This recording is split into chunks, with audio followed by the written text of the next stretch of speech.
So with QBOT, one of the nice things about QBOT is that it's very intuitive, precise, and amazing. That's our kind of our tagline. And what I'd like to show is just looking at the tablet here, our interface is very easy and intuitive to use. And I wanted to just get into demonstrating for you guys. So let's go into pattern quilting. What are we going to use pattern quilting for? Well, just about any design you put on your quilt is a pattern. So quilts are basically broken into blocks. You know, you have block quilting to do, and then you have edge-to-edge quilting to do. And in between that is a border, a corner, a sashing strip. But all of those things are just variations of block quilting or edge-to-edge quilting. So one of the simplest things to do with QBOT is just a block.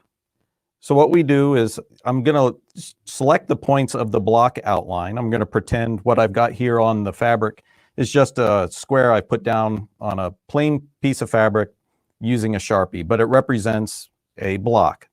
And to the left of my needle, you'll see this little red dot. That's our laser pointer. And when I'm selecting points, I'm actually selecting points with that laser. We have a calibration. The laser is a small addition to the QBOT system, but we have a calibration that lets me know the precise distance from that point to the needle. So when I'm selecting points, don't focus on this needle part, focus on that little dot part. So I'm going to go around and select points, and all I do is tap my screen. I can tap the screen hitting the set point button like I just did there, or I can tap the screen if I'm busy looking down at the quilt. I just tap in the field on the right of my screen. And I'm only going to select 4 points so we can make it go along a little bit quicker here. But we can select any number of points when we're quilting. And we're just defining the shape. So I've defined the shape. You can see it in red on the screen. And I'm going to put in a block. Let's do this one here. And the design pops in. But if you look at the corners, you know, what if this were a real quilt? Well, now I'm quilting beyond the borders of that, and that's going to look a little bit sloppy. So I'm going to hit modify, and with QBOT, moving the design, you can use just a single finger to move it, 2 fingers to size it, or 3 fingers to rotate it. And when it comes to the ease of use with QBOT, what we do is we have 3 ways to interact with the QBOT system. 1 is always with your fingers. 2, we have little nudge buttons that we can nudge the design a little bit at a time, or rotate it a little bit at a time, a degree at a time. And then the third thing is to actually type in a value for all of those things, to move it, scale it, or rotate it. So here I have it. I think that looks good, you know, for what it is right now. And we're done. Let's just say we're done. And we want to quilt. So we just hit the move to start button. Again, very intuitive. It moves to the start. And here I like to pull up my bobbin thread. So I just do a needle up, needle down, pull up my bobbin thread. And I'll hold these. And I also have a quilting option that's turned on that's called tie-off stitches. So I press go, and QBOT will automatically take a tie-off stitch and then quilt this design out.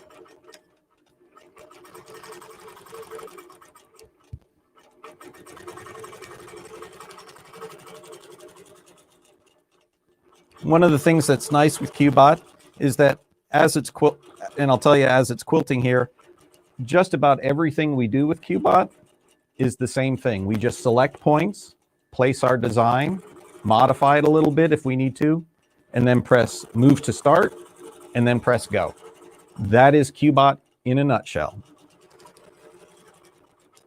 Another thing with QBOT we get asked a lot is, well, why did you come up with QBOT? And our whole company is basically based on things and the desire to make things easier for the customer. So we came out with our Quilter's Cruise Control, for instance. And then we were at quilt shows and free motion quilting and showing that stitch length regulator. Works great. But then we got very busy. And we lost the ability a little bit to do free motion quilting. Plus, when you're standing at a quilt top that you've pieced and spent all of that time on, and now you're just looking at it, oh, what am I going to do? And I don't want to ruin this thing. So what QBOT does is it allows you to envision what you want to put down on the frame and on the quilt top.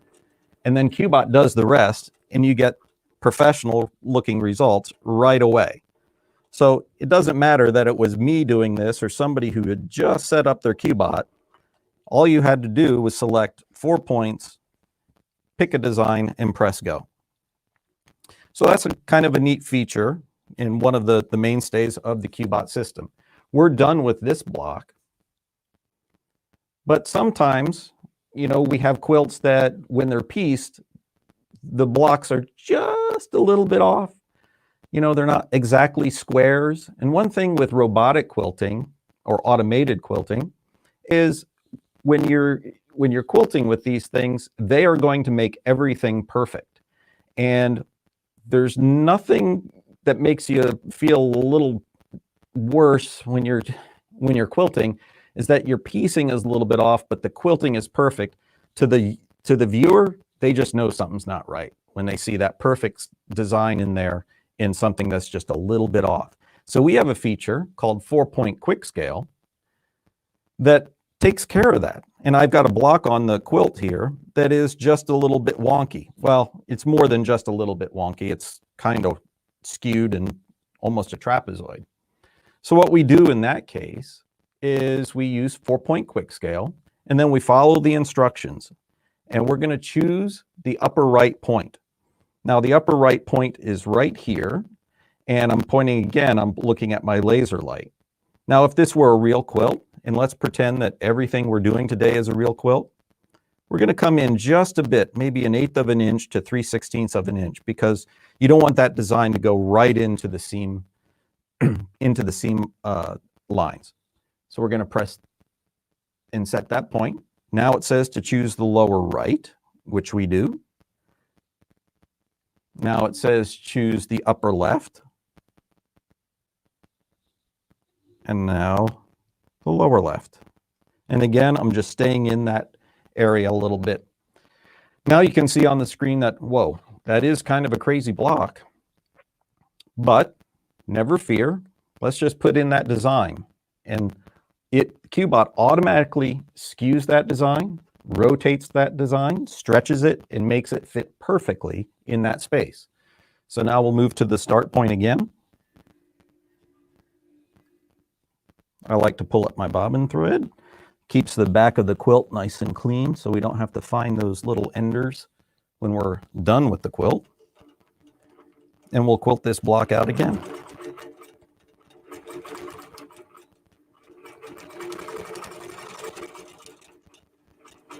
So again, for the new user and for the professional alike, this makes it very easy, especially if the quilt lends itself to a block quilting. And there's lots of quilts that do this, that are just like this, where we go block by block and quilt out the whole top. Now, one of the things that new users, one of the questions we have and one of the things that we see with new users is they want to quilt all of the blocks at once across the quilt. And I recommend not doing that. I recommend doing block by block. And the reason is that we quilt on textiles. These textiles are flexible. Fabric, if you've done embroidery, you know fabric eases in. And if you have and that's embroidery where it's really, you have a stabilizer even, and then the fabric on top. With a quilt, you have a backing, then you have a batting, and I use a low loft batting, but there's others that use a higher loft batting. And then you have the quilt top on top. If you select all of your points along the quilt at once, by the time you've sewn down that first block, everything else on the quilt in that row has now moved to a different position. So when you say you want to go to the next block if you've set everything up and you go block by block using the same selected area, you're going to be off 1/8 of an inch or 1/4 of an inch. And the robots, they don't pay attention like our human brain does, where we can compensate. A robot has a reference point based on the quilt frame. So we do block by block, and then everything comes out just fine. So here we have that second block. Pull up my bobbin thread again, trim those threads, and everything fits in beautifully. So we've accomplished the first block, which is just a standard straight-on block, simple scaling, rotation, no problem. 4-point quick scale, which takes the drudgery of, worrying about having that block look slightly odd when it's, a perfect block inside of a slightly odd space.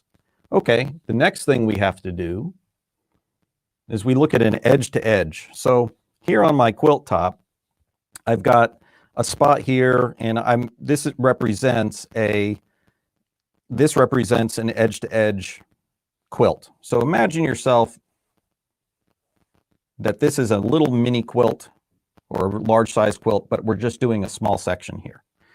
But we have our left side and our right side, and the rest of this is where the batting would come out, and then the edge of the quilt where we have our clamps. Now we're going to do an edge to edge design across that. Again, we go into pattern quilting, and again, we're looking at that dot right there. We're going to set points that define the boundary.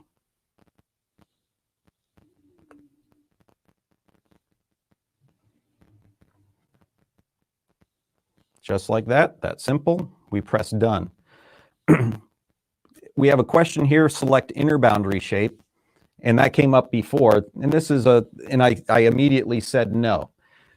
What that is if we had an embroidery inside there or some section we wanted to knock out. So say you wanted to actually do a background fill. It's the same procedure.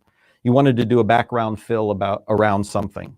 You select the whole outer area, you knock out the inside, and then the background fill will happen around it. And we'll cover that tomorrow. We're going to make each of the days that we're presenting. So we're presenting today, tomorrow, and the next day.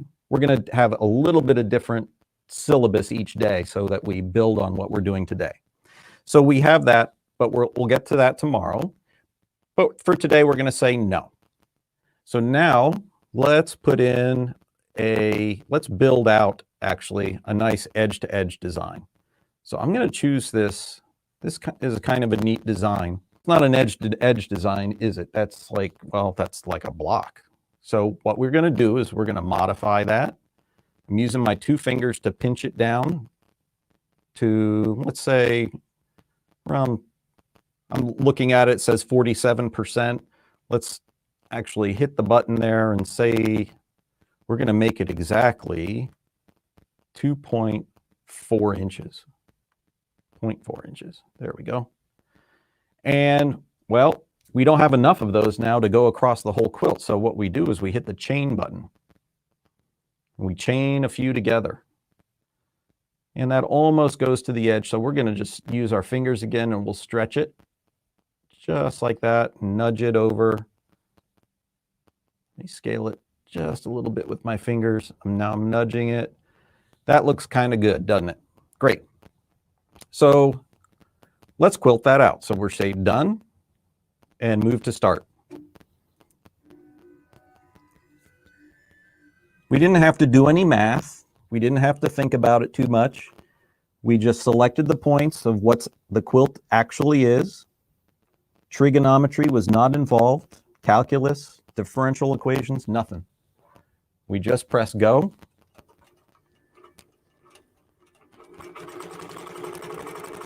And now we're quilting that out.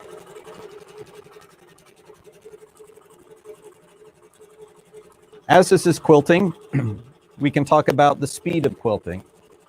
Right now, with the weight of this machine, we'll get a little bit into the engineering here.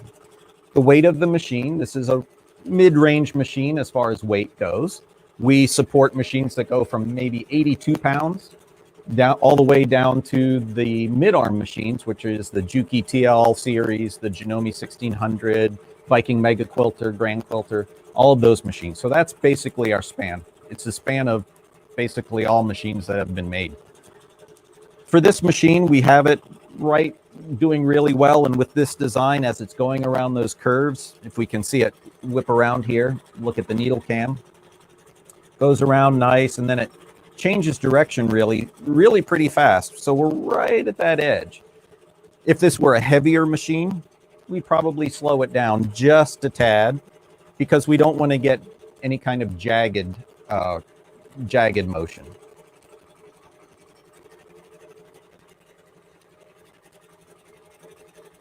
So we're coming to the end. And again, let's pretend that this is an edge-to-edge quilt. So we've quilted a row all across the quilt, and we're coming to the end. Now we have to do the next row.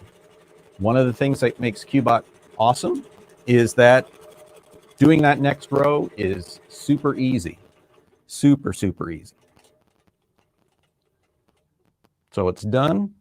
We'll do our tie-off thread again. If I can get my fingers in there. There we go. And here we go. We're going to do that next row. Well, with QBOT, doing the next row is easy as saying overlay. Now, overlay would put it right on top of that. Well, we want to modify that. So now we just drag it down with our finger. Now we're in a dilemma because this design really doesn't want to do that unless it were something that is in, say, a piece of maybe a bag, or you were creating some fabric. We really want it to be like that. But now we have a problem because it's too short. It's not going to go off the right. It's going to end too soon. So we hit the chain button and it adds another row. But as you know, if you're quilting an edge to edge and you get to the edge, you have the quilt top, you have the batting and the backing. And if you go off the top and then come back around, there's a good chance you're going to catch the top, it folds over, and now you've looped your thread around your hopping foot. And that's like, oh, you got to cut it out. It's just a pain. So what we do is we just trim. And we're going to trim to the boundary, left and right boundary. So we trim it and then say done. And now it's trimmed. So all we have to do now is move to the start point.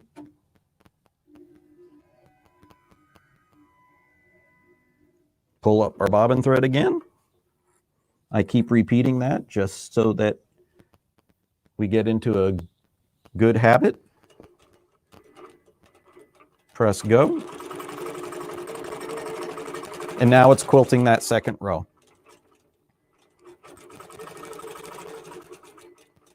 While that's quilting, let me show you some of the things. Let's show some examples here of block quilting.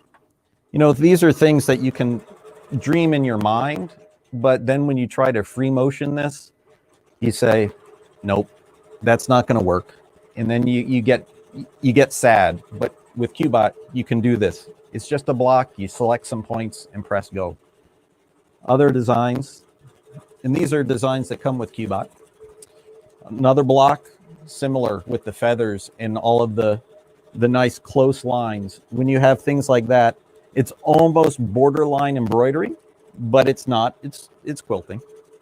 But things like that for table settings. Blocks like this, where there's back stitching. As this goes around, it comes back and back stitches beautifully. That's the precision we talk about with QBOT. Now we're doing edge to edge. So the edge to edge stuff, this is an edge to edge. This is a nice design. You can see that it's nested beautifully and inside. And now this is shown just on a panel. This is from just a quilt show. You know, this is what we hoop up when we show QBOT. Beautiful work. And this is, you know, small size quilt, but it doesn't matter. QBOT can go all the way to 14 feet. We support a lot of gamels at the 14-foot level. So that's what we're doing now. We're finishing up. We're getting just about done with that row. And this is a good example too. So just as I was saying earlier, just this design in this little space, we have eased the fabric in, and you can see how just over this space, easing the fabric in, we're about a 1/16 of an inch off the quilt, which is fine because, again, we're doing an edge to edge. So in edge to edge, it doesn't matter because we're trimming that and then we're putting on a binding and everything's good. So last couple of things I want to show you, because this covers the major stuff of what you can do with QBOT. But let's get into something which is really nice and can add a lot of decorative texture to your quilts. Let's go into crosshatch. We have built-in crosshatching. So no rulers are needed, and we can do some really kind of great stuff. I'm going to select some points around the boundary.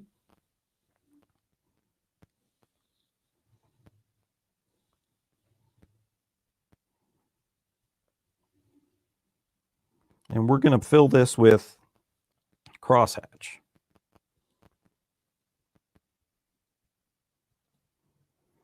Now it has automatically populated. You can see on the left side of the screen my spacing. I'm going to make that just a little bit bigger because I don't want to take all day. And then we can change the direction. So I'm going to change the direction with 2 fingers.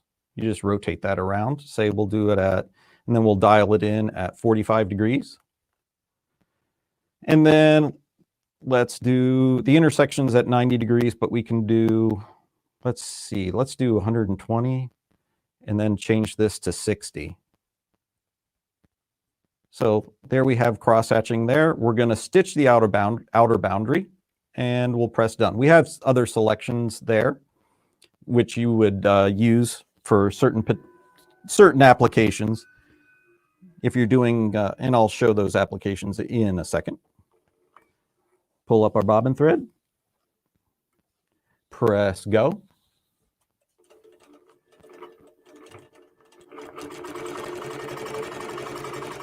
Now it's going to stitch that boundary first, and then it's going to do the cross hatching. Now, an example of cross hatching, well, I'll show you some examples while it's doing that.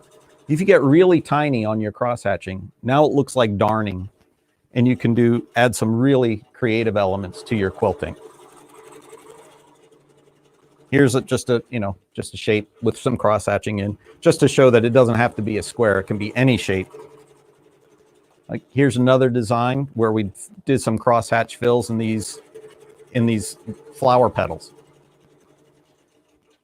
Here's another design. We got lots of them. One of the nice things, we did a ring bearer's pillow for a wedding, and this is silk with a matching thread, and just the texture alone from this is really kind of cool. And all of this is crosshatch fill here and here around a block that comes with QBOT. One of the things that I like to do a lot of is, because my wife, she makes bags, use the crosshatch feature, and this is just a backing, some foam inside, and then a canvas type material.